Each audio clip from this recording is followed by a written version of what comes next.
সুন্দর এই গলার ডিজাইনটি কিভাবে কাটিং ও সেলাই করবেন সেটাই আপনাদের দেখাবো। এটি পুরোপুরি দেখবেন। তো একটি ফিউজিং বক্রম দুই ভাঁজে সমান করে ভাঁজ করে নেবেন। এখানে গলার লম্বা দিতে হবে 6.5 ইঞ্চি, আড়ের মাপটা দিতে হবে 3.25 ইঞ্চি। এটা হচ্ছে 36 থেকে 40 বডি কামিজ যাদের হবে তারা এই মাপটা নেবেন। বাকি বডিগুলা স্ক্রিনে দেখে স্ক্রিনের মাপ অনুযায়ী ঠিক এভাবে চারকোনা এই বক্সটা তৈরি করে নেবেন। তো এভাবে যখন বক্সটা আপনার তৈরি করা হয়ে যাবে, এখন এই গলার ডিজাইনটা করার জন্য আপনাকে অবশ্যই খেয়াল রাখতে হবে এই নিচের দিক থেকে 3.5 ইঞ্চি, এখান থেকে 1 ইঞ্চি। এখন একটা স্কেল নিয়ে এভাবে দাগ টেনে নেবেন।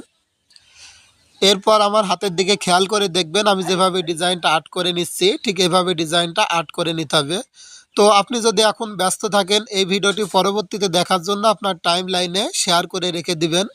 তো পরবর্তীতে খুব সহজে আপনি এই ভিডিওটি দেখতে পারবেন।